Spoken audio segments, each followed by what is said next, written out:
Welcome to ప్రజా express news బులెటిన్ల ముందుగా headlines.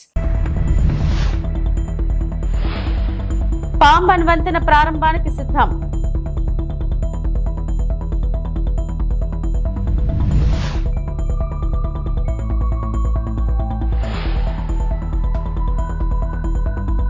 NTR జిల్లాలో సీఎం చంద్రబాబు పర్యటన, స్వాగతం పలికిన మంత్రులు.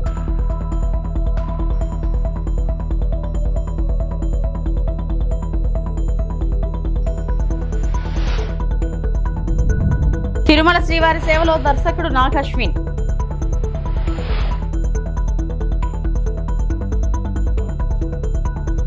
దేశంలో మొట్టమొదటి vertical lift railway sea bridge ప్రారంభానికి ముస్తాబైంది. తమిళనాడులోని రామనాథపురం జిల్లాలో 535 కోట్లతో అధునాతన సాంకేతిక విధానంతో నూతనంగా నిర్మించిన పాంబన్ వంతెనను ప్రధానమంత్రి నరేంద్ర మోడీ 6న జాతికి అంకితం చేయనున్నట్లు దక్షిణ రైల్వే శుక్రవారం ప్రకటనలో తెలిపింది. చరిత్రలో చిరస్థాయిగా నిలిచిపోయే ఈ కార్యక్రమాన్ని శ్రీరామనవమి రోజున మధ్యాహ్నం 12:45 సమయంలో ప్రధాని పాంబన్ నుంచి రిమోట్ పద్ధతిలో వంతెన వర్టికల్ లిఫ్ట్ మెకానిజాన్ని ప్రారంభిస్తారు. అనంతరం రామేశ్వరం నుంచి తాంబరానికి ప్రత్యేక రైలు పరుగులు తీనుంది. బహిరంగ సమావేశంలో పాల్గొని 8,300 కోట్ల విలువైన నేషనల్ హైవే ప్రాజెక్టులకు శంకుస్థాపన, పూర్తయిన పనులను ప్రారంభిస్తారు.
ఎన్టీఆర్ జిల్లా చంద్రలపాడు మండలం ముప్పాళ్లలో ముఖ్యమంత్రి చంద్రబాబు పర్యటిస్తున్నారు. అంబేద్కర్ గురుకుల పాఠశాలను సందర్శించారు. అక్కడ నిర్వహించిన బాబు జగజ్జీవన్ రామ్ జయంతి వేడుకల్లో పాల్గొని నివాళి అర్పించారు. P4 కార్యక్రమంలో భాగంగా బంగారు కుటుంబాలతో సీఎం చర్చించనున్నారు. అనంతరం పార్టీ నేతలతో భేటీ కానున్నారు. అంతకుముందు ముప్పాళ్లలో సీఎం కు హోంమంత్రి అనిత, మంత్రులు కొల్లు రవీంద్ర, సత్యకుమార్ యాదవ్, ప్రభుత్వ విప్ తంకిరాల సౌమ్య, ఎంపీ కేశినేని శివనాథ్ ఘన స్వాగతం పలికారు.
కుమారి కొత్తగా మొన్న అమ్మాయి నూకాలం సార్ నూకాలం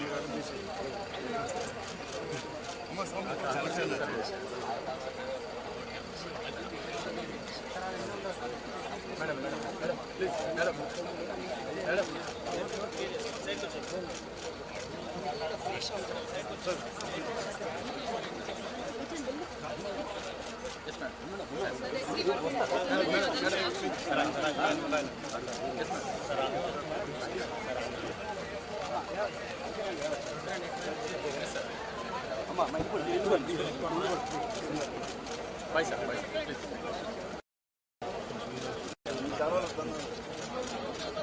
భారతదేశంలో మొట్టమొదటిసారిగా దీపం పెట్టిన పార్టీ తెలుగుదేశం పార్టీ. ఇప్పుడు రేట్లు పెరిగాయంటే మళ్ళీ ఆలోచించాను. అందుకే 3 సిలిండర్లు ఉచితంగా ఇస్తున్నా. ఇప్పుడే ఒక ఇంటికి పోయాను. కట్టెలు పోయితే చాలా కష్టమయ్యేది నాకు వంట చేయడం. గ్యాస్ కాబట్టి గ్యాస్ వెలిగించాం, కాఫీ పెట్టాం. నేను వాళ్ళకి కాఫీ ఇచ్చి నేను కూడా కాఫీ తాగి ఇక్కడికి వచ్చాను. ఇది మనందరిలో ఆలోచన విధానాల్లో మార్పు రావాలి. అందరం సమానం, అందరికీ సమాన అవకాశాలు ఇవ్వాలి.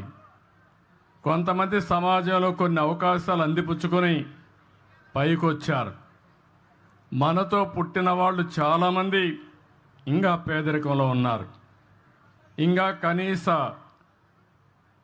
స్టాండర్డ్స్, జీవన ప్రమాణాలు కనీసం లేకుండా బాధపడే పరిస్థితికి వచ్చారు. నేను అందుకనే ఈరోజు వచ్చింది ఒక వినూత్నమైన కార్యక్రమంతో మీ ముందుకు వచ్చాను. నేను ఇక్కడ 2 విధాలుగా మీరు చూస్తే, ఒకటి బంగారు కుటుంబాలు. ఇప్పుడే కలెక్టర్ గారు చెప్పారు, దగ్గర 41 మంది ఈ గ్రామంలో అందరికంటే తక్కువ ఆదాయం వచ్చే కుటుంబాలు. అంటే ఇవంతా కూడా 20 లక్షల కుటుంబాలని రాష్ట్రంలో ఎంపిక చేశాం. మీ ఊర్లో 41 చేశాం. అదే సమయంలో నేను ఆలోచించిన విధానం, అట్టడుగు నుండే 20%, పైనుండే 10%. ఇక్కడ కూర్చున్న వాళ్ళు కొంతమంది మార్గదర్శులు ఉన్నారు. ఇప్పుడే మనోజ్ గారు అయితే అక్కడికి వచ్చినప్పుడు చూశాను. ఈరోజు వీళ్ళందరూ కూడా ఇక్కడ కూడా ఒక 5 మంది వచ్చారు. పశ్చిమ గోదావరి జిల్లా పాలకొల్లు నియోజకవర్గం పూలపల్లిలో 1.6 లక్షలతో జిన్నూరు ఛానల్ పట్టకాలపై 3 రోడ్ల నిర్మాణ పనులకు రాష్ట్ర జలవనరుల శాఖ మంత్రి రామానాయుడు శంకుస్థాపన చేశారు. ఆయా ప్రాంతాల్లో రైతులు పెద్ద ఎత్తున హర్షం వ్యక్తం చేస్తూ రామానాయుడుకు స్వాగతం పలికారు. కాలువ వెంబడి రైతులు కూటమి నాయకులతో కలిసి మంత్రి రామానాయుడు మోటార్ సైకిల్ పై పర్యటించారు.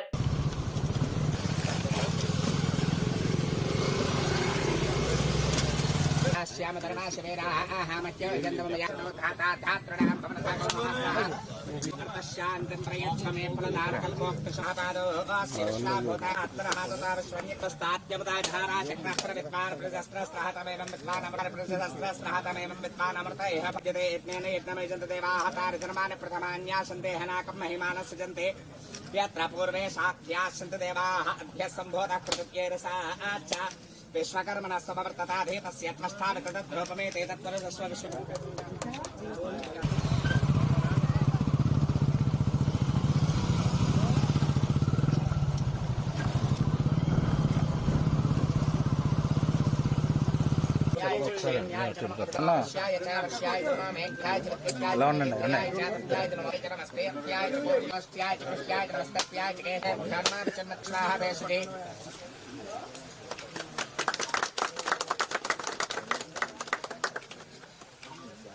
మరి దయవుంచి రైతాంగం కూడా ఆలోచన చేయండి.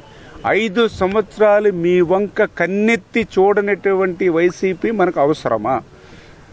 5 సంవత్సరాల పాలనలో కనీసం రైతుకి ఒక గ్రావెల్ రోడ్ వేద్దామని కానీ, రైతు పండించినటువంటి ధాన్యాన్ని కొందామని కానీ, రైతు పండించినటువంటి ధాన్యం రైస్ మిల్లుల దగ్గర వారం రోజులు వాళ్ళు పడిగాపులు కాస్తున్నటువంటి పరిస్థితి లేకుండా చేద్దామని కనీసం ఆలోచన లేనిటువంటి వాళ్ళు ఈరోజు మనకు అవసరం కాదు అనే విషయాన్ని దయవుంచి రైతులందరూ కూడా గుర్తించాలి.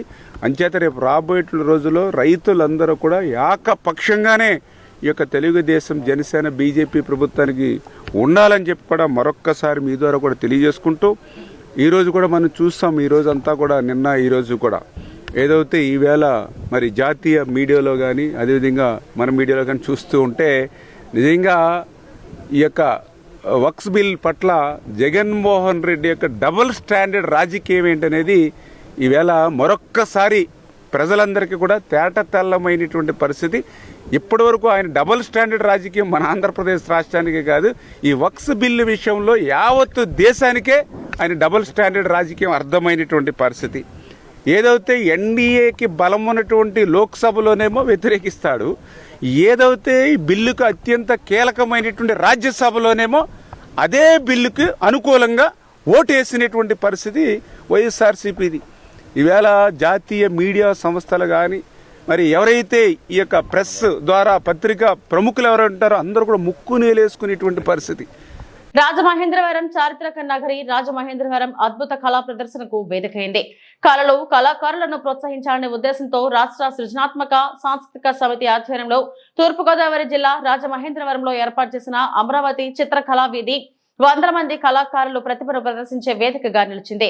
సమితి అధ్యక్షురాలు తేజస్వి అధ్యక్షతన నగరంలోని ఆర్ట్స్ కళాశాల రోడ్డులో ఏర్పాటు చేసిన కార్యక్రమానికి శాసనసభ సభాపతి రఘురామకృష్ణంరాజు, రాష్ట్ర పర్యాటక శాఖ మంత్రి కందుల దుర్గేష్ తో పాటు ప్రముఖ రంగస్థల కళాకారుడు గుమ్మడి గోపాలకృష్ణ, ఎమ్మెల్యేలు ఆదిరెడ్డి శ్రీనివాస్, బత్తుల బలరామకృష్ణ ముఖ్య అతిథులుగా హాజరయ్యారు. తెలుగు రాష్ట్రాలతో పాటు ఇతర రాష్ట్రాల నుంచి వచ్చిన 1000 మంది కళాకారులు తమ కళాఖండాలను 165 స్టాళ్లలో ప్రదర్శనకు ఉంచారు. ఉదయం నుంచి సాయంత్రం వరకు వేల మంది ప్రదర్శనను తిలకించారు.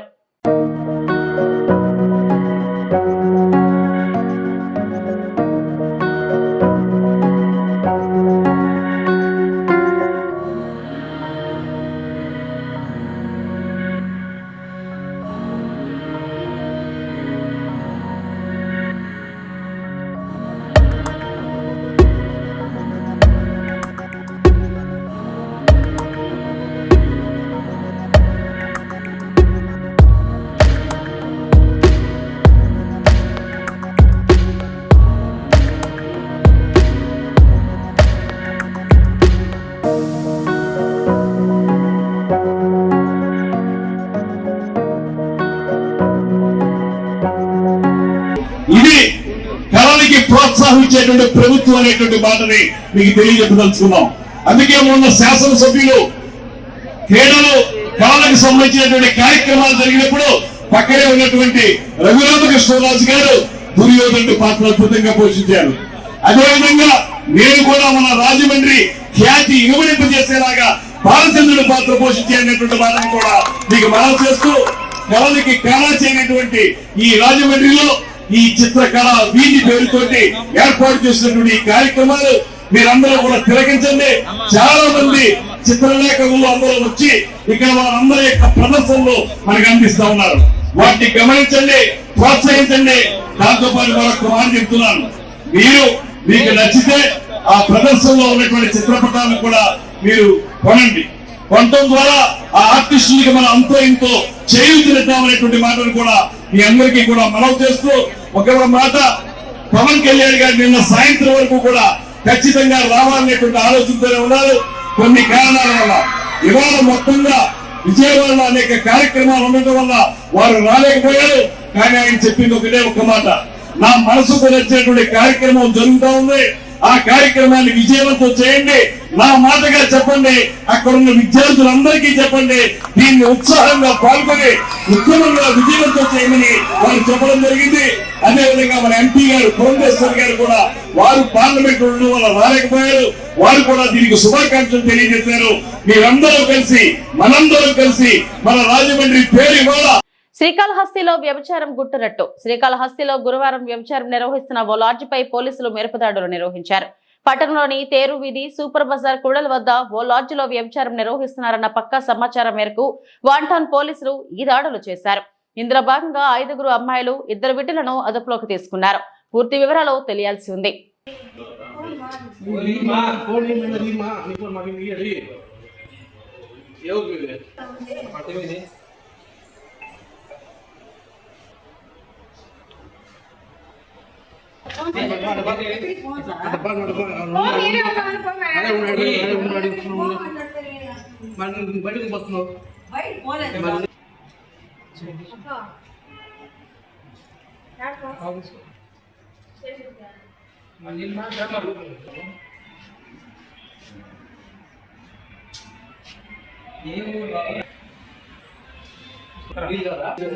కడప జిల్లాలో రోడ్డు ప్రమాదం. వైఎస్ఆర్ కడప జిల్లా పాలంపల్లి వద్ద రోడ్డు ప్రమాదం కలకలం రేపింది.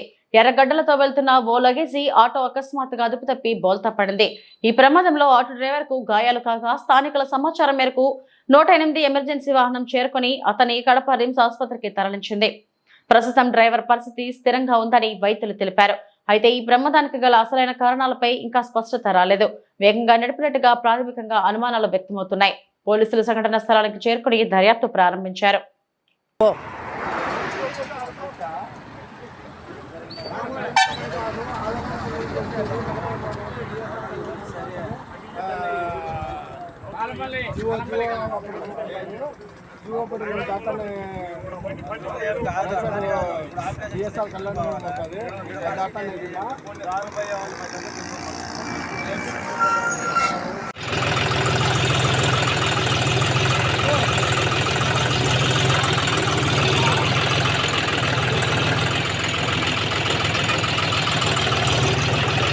ములుగు జిల్లా ప్రధాన ఆసుపత్రి సమావేశ మందిరంలో జిల్లాలో పనిచేస్తున్న జిల్లా వైద్య ఆరోగ్య శాఖ అధికారి, ప్రోగ్రామ్ ఆఫీసర్స్, మెడికల్ ఆఫీసర్స్, ప్రధాన ఆసుపత్రి సూపరింటెండెంట్, జిల్లా వైద్య నిపుణులు, మెడికల్ కాలేజ్ ప్రిన్సిపల్ సిబ్బందితో రాష్ట్ర పంచాయతీరాజ్, గ్రామీణాభివృద్ధి, గ్రామీణ నీటి సరఫరా, మహిళా శిశు సంక్షేమ శాఖ మంత్రి దనసరి అనసూయ సీతక్క, జిల్లా కలెక్టర్ దివాకర టిఎస్, గ్రంథాలయ సంస్థ చైర్మన్ రవిచంద్రలతో కలిసి అత్యవసర సమావేశం ఏర్పాటు చేసి జిల్లాలో రోగులకు అందిస్తున్న వైద్యంపై పిహెచ్సిల వారీగా సమీక్ష సమావేశం నిర్వహించారు. ఈ సందర్భంగా మంత్రి సీతక్క మాట్లాడుతూ జనంతో మమేకమై ప్రజలు గుర్తించుకునేటట్లు ప్రేమ ఆప్యాయతలతో మెరుగైన వైద్య సేవలు అందించాలని, అప్పుడే సాధారణ ప్రజలకు వైద్య ఆరోగ్య శాఖ పట్ల నమ్మకం కలుగుతుందని, గ్రామీణ ప్రాంతాల ప్రజలు డాక్టర్లను దేవుళ్లుగా భావిస్తారని, ప్రాణాపాయ స్థితిలో ఉన్నవారికి వైద్య సేవలు అందిస్తున్న వైద్యులు దేవుళ్లతో సమానమని అన్నారు. కంటిన్యూషన్. ఎండాకాలంలో వచ్చే ఆరోగ్య సమస్యల పట్ల తీసుకునే జాగ్రత్తల పట్ల ఆరోగ్య శాఖ అవగాహన కార్యక్రమాలను చేయాలని, ఆరోగ్య సిబ్బందికి ఎప్పటికప్పుడు సమీక్షించుకోవాలని జిల్లా అధికారులను కోరారు. కార్యక్రమంలో జిల్లా వైద్య ఆరోగ్య శాఖ అధికారులు, ప్రాథమిక ఆరోగ్య కేంద్రాల వైద్య అధికారులు పాల్గొన్నారు. ములుగు జిల్లా హెడ్ క్వార్టర్ లో ఉన్నటువంటి హాస్పిటల్లో మరి జిల్లా వ్యాప్తంగా ఉన్నటువంటి 14 పిహెచ్సి డాక్టర్స్ తోటి, అదేవిధంగా డిఎంఎన్హెచ్ఓ గారు, ములుగు పట్టణంలో ఉన్నటువంటి ఏరియా హాస్పిటల్, జిల్లా హాస్పిటల్ కొంత డాక్టర్స్ అందరితో ఈ మీటింగ్ ఏర్పాటు చేసుకోవడం జరిగింది. రాబోయే ఎండాకాలంను దృష్టిలో పెట్టుకుని ప్రజలకు ఎక్కడికక్కడ అవేర్నెస్ ఇస్తూ మరి వాళ్ళకు కావాల్సినటువంటి ట్రీట్మెంట్ను కూడా అందుబాటులో ఉంచాలని మరి డాక్టర్లందరినీ కోరడం జరిగింది. అదేవిధంగా మెడికల్ కాలేజ్ కూడా చాలా బ్రహ్మాండంగా నడుస్తుంది. రాబోయే కాలంలో దానికి కూడా పూర్తి స్థాయిలో బిల్డింగ్ ఇన్ఫ్రాస్ట్రక్చర్ కూడా తీసుకొచ్చుకుంటూ, హాస్పిటల్లో కొన్ని విమర్శలు కూడా వచ్చినాయి. ఇక్కడ లోకల్ మన ఏరియా మన డిస్ట్రిక్ట్ హాస్పిటల్లో కొంతమంది స్టాఫ్ సరిగా స్పందించడం లేదని, దాని మీద కూడా మరి స్ట్రిక్ట్ గా మన సూపరింటెండెంట్ గారికి, అదేవిధంగా డిఎంఎన్హెచ్ఓ గారు ఇతర డాక్టర్లకు కూడా చెప్పడం జరిగింది. ప్రతి ఒక్క డాక్టర్ పబ్లిక్ అందుబాటులో ఉండాలి, వాళ్ళను మంచిగా ప్రవర్తించి వాళ్ళ యొక్క జబ్బును తెలుసుకొని వాళ్లకు మంచి ట్రీట్మెంట్ ఇచ్చే విధంగా ఓపికతో డాక్టర్లందరూ సమయంతో వ్యవహరించాలని కూడా కోరడం జరిగింది. కాబట్టి ఇంకా జిల్లాలో ఇప్పుడు ఎండాకాలంలో మరి డిహైడ్రేషన్ కానీ, తర్వాత వడదెబ్బ తగలడము, లేదా ఉపాధి హామీ పనులకు పోతున్నారు, అక్కడ కూడా ఇబ్బందికరమైన పరిస్థితులు ఉంటాయి. కాబట్టి అక్కడంతా కూడా టెంటు, మంచినీళ్లు, అదేవిధంగా మెడికల్ కిట్స్ ఇవన్నీ కూడా ఏర్పాటు చేస్తాం. అవసరమైతే ఏఎన్ఎంలు కానీ, డాక్టర్స్ కానీ 100 రోజుల పనికాడ కూడా వెళ్లి వాళ్లకు మరి ట్రీట్మెంట్ ఇవ్వడం, అవేర్నెస్ కూడా ఇవ్వడం, మరి జబ్బు అంటే ఎండదెబ్బకు గురి కాకుండా, వడదెబ్బకు గురి కాకుండా కూడా వాళ్లకు ఒక అవగాహన కల్పించాలని కూడా చెప్పడం జరిగింది. అదే కాకుండా 30 సంవత్సరాల క్రితం, దాదాపుగా 25 నుంచి 30 సంవత్సరాల క్రితము మన జిల్లాలో ప్రైమరీ హెల్త్ సెంటర్స్ నిర్మాణమైనవి. అవి చాలా కూడా శిథిలావస్థలో ఉన్నాయి. మరి కంపౌండ్ వాల్స్ లేవు, బిల్డింగ్స్ కారిపోతున్నాయి, సరిగ్గా లేక ఇబ్బంది పడుతూ ఉన్నారు. వాటన్నింటినీ కూడా కొత్త బిల్డింగ్లను ఏర్పాటు చేయడం కోసం అవన్నీ కూడా ప్రపోజల్స్ అడగడం జరిగింది. అవి కూడా తొందరలోనే తీసుకుంటాం. కొంత అక్కడక్కడ స్టాఫ్ కూడా తక్కువ ఉంది. అవన్నీ కూడా డీటెయిల్డ్ గా తీసుకొని తొందరలోనే మా సోదరుడు దామోదర రాజ నరసింహ గారి హెల్త్ మినిస్టర్ గారికి కూడా మన జిల్లాలో ఉన్నటువంటి మరి హెల్త్ కు సంబంధించినటువంటి సమస్యలు, స్టాఫ్ గానీ, అదేవిధంగా బిల్డింగ్స్ గానీ, ఇంకా కొన్ని ఇన్ఫ్రాస్ట్రక్చర్ ఎక్విప్మెంట్స్ ఏదైతే మెడికల్ సంబంధించినవి కావాల్సినటువంటి పరికరాలు ఉన్నాయో వాటి కోసం కూడా వారిని కలవడం జరుగుతుంది. మెడికల్ కాలేజీని కూడా తొందరలోనే మరి మంచి బిల్డింగ్స్ కూడా నిర్మాణం కోసం నిధులను కూడా అదనంగా కోరి వాటిని కూడా సాధించుకోవడం జరుగుతుంది. అవన్నీ కూడా రివ్యూ చేయడం కోసం ఈ రోజు ఇక్కడ మీటింగ్ ఏర్పాటు చేసుకోవడం జరిగింది. అందరికీ నమస్కారం. మదనపల్లి పట్టణంలోని మీనాక్షి ఆసుపత్రిలో చికిత్స పొందుతున్న రాజంపేట పార్లమెంట్ ఐటీడీపీ ఉపాధ్యక్షుడు, మదనపల్లి 14వ బూత్ ఇన్ఛార్జ్ వెలుపుల వెంకటేష్ ను పరామర్శించిన తెలుగుదేశం పార్టీ రాష్ట్ర ప్రధాన కార్యదర్శి మరియు ఐటీడీపీ అధ్యక్షులు చింతకాయల విజయ్. వెంకటేష్ ఆరోగ్య పరిస్థితి గురించి డాక్టర్ మల్లికార్జున్ గారిని అడిగి తెలుసుకున్నారు. అనంతరం వెంకటేష్ కుటుంబ సభ్యులను ఓదార్చి వైద్య ఖర్చుల నిమిత్తం ₹1,00,000 అందించారు.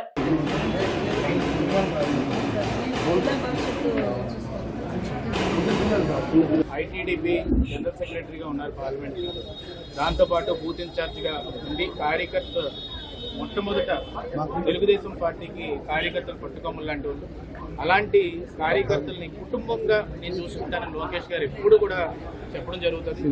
అయితే గత 5 ఏళ్ళు అపోజిషన్లో ఉన్నప్పుడు మెంబర్షిప్లో కూడా టాప్లో నిలిచి, భవిష్యత్ గ్యారంటీ కార్యక్రమంలో కూడా టాప్లో నిలిచి, ఎప్పుడు కూడా ఒక స్టాంచ్ ఫాలోవర్గా, నిజాయితీ అయిన ఫాలోవర్గా ఈరోజు టీడీపీకి నిలిచిన వ్యక్తి వెంకటేష్ గారు. వెంకటేష్ గారు ఇలా చేసుకున్న వెంటనే ఆత్మహత్యకి అటెంప్ట్ చేశారని తెలిసిన వెంటనే లోకేష్ గారు చాలా బాధపడి వెంటనే ఇమీడియట్గా ఆయన ఆఫీస్లో ఉన్న యంత్రాంగాన్ని మొత్తం కూడా కదిలించి వెంటనే ఎక్కడ జాయిన్ చేస్తున్నారు, హాస్పిటల్లో డాక్టర్ గారితో మాట్లాడాలి ఏంటి అని అంటే మల్లికార్జున్ గారు డాక్టర్ గారు ఆయన చేతితోటి ఈరోజు వెంకటేష్ గారిని ఎలా బాగుపరిచారంటే నిజంగా అప్రిషియేట్ చేయాలి డాక్టర్ గారికి. ఎందుకంటే మీనాక్షి హాస్పిటల్ ఈరోజు మదనపల్లిలోని క్రిటికల్ కేర్ ఉండడం అనేది ఆశ్చర్యం కలుగుతుంది నాకు. ఈరోజు అలాంటి వ్యక్తి వెంకటేష్ గారు ఆ మూమెంట్లో వచ్చినా కూడా ఆయన బతికించి ఈరోజు మళ్ళీ ఆ ప్రాణాన్ని తెలుగుదేశం పార్టీ కుటుంబాన్ని రక్షించినందుకు ఆయనకి కృతజ్ఞతలు తెలుపుకుంటాను. ఈరోజు ముఖ్యంగా ఎమ్మెల్యే గారు మొట్టమొదటి వెంటనే స్పందించి ఇక్కడికి మదనపల్లి ఎమ్మెల్యే గారు ఇక్కడికి వచ్చి వెంటనే హాస్పిటల్ ఎక్స్పెన్సెస్ కూడా కట్టి ఇమీడియట్గా ట్రీట్మెంట్ మొదలుపెట్టారు. ముఖ్యంగా ఈరోజు నేను రావడానికి కారణం ఏంటంటే నేను రాష్ట్ర జనరల్ సెక్రటరీగా, నా పేరు చింతకాయల విజయ్, మెయిన్ ఐటీడీపీ కోఆర్డినేటర్ కూడా నాకు చంద్రబాబు నాయుడు గారు నియమించడం జరిగింది. ఇక్కడ వెంకటేష్ గారిని నేను ఎప్పటి నుంచో కూడా ఆయన ఫాలో అవుతూ ముందుకు తీసుకెళ్తున్నాం. ఈరోజు అలా జరిగినట్టునే మాకు కూడా చాలా బాధ అనిపించి మేము నర్సీపట్నం, వైజాగ్ దగ్గర నుంచి ఇక్కడికి రావడం జరిగింది. లోకేష్ గారు ఒకటే చెప్పారు, ఆ కుటుంబాన్ని మనం సొంత కుటుంబంలా ముందుకు తీసుకెళ్ళి వాళ్ళని కాపాడుకోవాలి, వాళ్ళని సపోర్ట్ చేయాలని చెప్పారు. ₹1,00,000 ఇవాళ ఎక్స్పెన్సెస్కి, హాస్పిటల్లో ఆ ట్రీట్మెంట్ ఎక్స్పెన్సెస్ కూడా పంపించడం జరిగింది, ఫ్యామిలీకి ఇవ్వడం జరిగింది. నిన్న కూడా ఎన్ఆర్ఐ వింగ్ నుంచి లోకేష్ గారు కూడా వచ్చి ఆయన ₹1,00,000 ఇవ్వడం జరిగింది. అలాగే ఇక్కడ ఉన్న లీడర్స్ కానీ అందరూ కూడా సపోర్ట్ చేసి టైంకి తీసుకొచ్చి ఆయన కాపాడినందుకు అందరికీ హృదయపూర్వక కృతజ్ఞతలు తెలుపుకుంటూ రేపు రానున్న రోజుల్లో లోకేష్ గారు చెప్తుంది ఒకటే అండి, కార్యకర్తలు కానీ బూత్ ఇన్ఛార్జీలు కానీ ఏమన్నా కానీ మొహమాటం లేకుండా వాళ్ళు రీచబుల్లో ఉన్నారు. ఆయన వాట్సాప్ మెసేజ్ ప్రతిదానికి రిప్లై చేస్తారు. ఉదయం 5 గంటలకి అందరికీ కూడా రిప్లై చేస్తారు. కోవిడ్ టైంలో హెల్ప్ హోప్ సైకిల్ అని చెప్పి ఒక కార్యక్రమాన్ని పెట్టి ప్రతి ఒక్క ఇంటికి కార్యకర్తకి ఎవరికైనా ఇబ్బంది అయితే మందులు పంపించారు భువనేశ్వర్ గారు. ఆ రోజు ఈ కుటుంబం చంద్రబాబు నాయుడు గారు, భువనేశ్వర్ గారు, లోకేష్ గారు కానీ ఎప్పుడు కార్యకర్తల బావు కోసం అని ఆలోచించి ముందుకు తీసుకెళ్లే కుటుంబం అది. అందుకే నేను కార్యకర్తలందరినీ రిక్వెస్ట్ చేస్తుంది అంటే లోకేష్ గారు ఒకటే చెప్తుంది, మీకు ఏమన్నా సమస్య ఉంటే ఒక మెసేజ్ కొట్టండి, కానీ ఏదన్నా ఇలాంటి ఆలోచనలు మానేసే. మన ప్రభుత్వం ఉంది, పార్టీ స్ట్రక్చర్ ఉంది, యంత్రాంగం ఉంది. ఏ సమస్య ఉన్నా కూడా లీడర్షిప్ చెప్పుకుంటే సాల్వ్ చేసే శక్తి, సత్తా, క్యాడరు, కుటుంబం మంది. ఈరోజు టీడీపీ పసుపు కుటుంబం మంది. ఇక్కడ కులాలకు అతీతంగా, మతాలకు అతీతంగా, ప్రాంతాలకు అతీతంగా అందరూ కూడా పోరాడుకుంటూ ముందుకెళ్ళి ఈరోజు సాధించింది ఈ జెండాని. అందుకు మీ అందరూ కూడా శనక ఆవేశంతో ఏ నిర్ణయం తీసుకోవద్దు. ఒకటే గుర్తుపెట్టుకోవాలి, మనకు అండగా లోకేష్ గారు, చంద్రబాబు నాయుడు గారు, భువనేశ్వర్ గారు ఉన్నారు. వాళ్ళని మనం ముందు తీసుకెళ్లవలసిన అవసరం ఎంతైనా ఉంది. ఆ జెండాను కాపాడుకున్నాం కాబట్టి ఈరోజు మిమ్మల్ని కాపాడుకోవాల్సిన అవసరం లోకేష్ గారికి ఉంది కాబట్టి ఈరోజు మేము అందరం కూడా ఇక్కడ రావడం జరిగింది. రేపు రానున్న రోజుల్లో ఆ ముగ్గురు పిల్లలను కూడా ఎన్టీఆర్ ట్రస్ట్ తరఫు నుంచి కూడా లోకేష్ గారు సపోర్ట్ చేసి ముందుకు తీసుకెళ్తారు. అలాగే ఉపాధి కల్పించి మీ వైఫ్కి కానీ అన్ని విధాలుగా కూడా ఆదుకొని ఆ కుటుంబాన్ని అండగా ఉండే బాధ్యత మేము తీసుకుంటామని చెప్పి సందర్భంగా సవినీయంగా మనం చేసుకుంటూ మీనాక్షి హాస్పిటల్ వారికి కానీ మల్లికార్జున గారికి కానీ ముందుగా నేను కృతజ్ఞతలు తెలుపుకుంటూ తిరుమల శ్రీవారిని ప్రముఖ సినీ దర్శకుడు నాగ్ అశ్విన్ దర్శించుకున్నారు. శనివారం వేకుజామున ఆయన కుటుంబ సభ్యులతో కలిసి శ్రీవారి సుప్రభాత సేవలో పాల్గొన్నారు. టీటీడీ అధికారులు ఆయనకు స్వాగతం పలికి దర్శన ఏర్పాట్లు చేశారు. దర్శనం అనంతరం నాగ్ అశ్విన్ కు ఆలయ అధికారులు స్వామివారి తీర్థ ప్రసాదాలను అందజేశారు.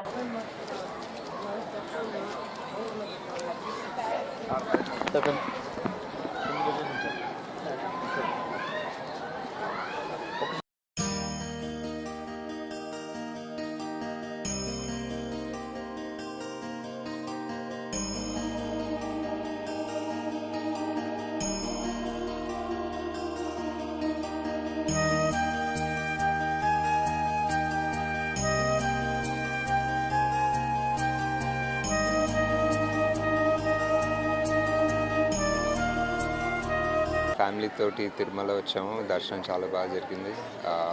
వాతావరణం కూడా చాలా బాగుంది. నిన్న వాన పడింది కాబట్టి సో అంతే. జస్ట్ అందరికీ, మాకు ఫిల్మ్ ఇండస్ట్రీకి, జనరల్కి అందరికీ మంచి రోజులు ఉండాలని కోరుకున్నా. అంతే. కలికినే ఇంకా టైం పడుతుంది. Thank you. ఇవి ఇప్పటివరకు నా బులెటిన్ అప్డేట్స్. నమస్తే.